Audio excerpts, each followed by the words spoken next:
We continue to honor Black History Month here on Newswatch 16. One university in the Poconos is highlighting that history in the classroom. Newswatch 16's Emily Kress takes us to East Stroudsburg University, where some students are pursuing an education in Black studies, honoring not only the past, but the future as well. So let's take a look at Chapter 10. It's the start of another semester here at East Stroudsburg University.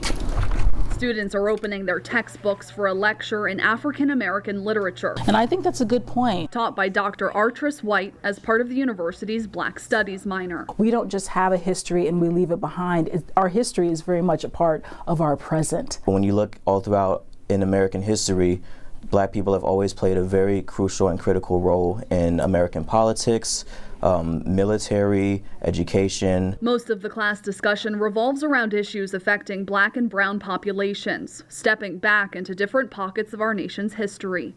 Dr. White says with the diverse group of students enrolled, the minor helps bring perspective from across all areas of education, like political science, communications, and philosophy. They feel much more confident going out into the world, meeting someone that has had an experience different from their own as far as growing up culturally, but being able to find a space where they can actually relate to this person. Ty Jaire Goodwin Oka-Ome is a senior at ESU with goals to one day be a professor in African American studies. With 2026 marking 100 years since Carter G. Woodson commemorated Black History Month, these students recognize they are witnessing history happen right before their eyes. It's a bit disheartening to see some of the current events and how certain communities are being targeted and disrespected. However, I do feel as though it is an opportunity for us to have a very honest look at how things are playing in American society when it comes to race relations. Dr. White saying in her lecture, people carry their histories with them,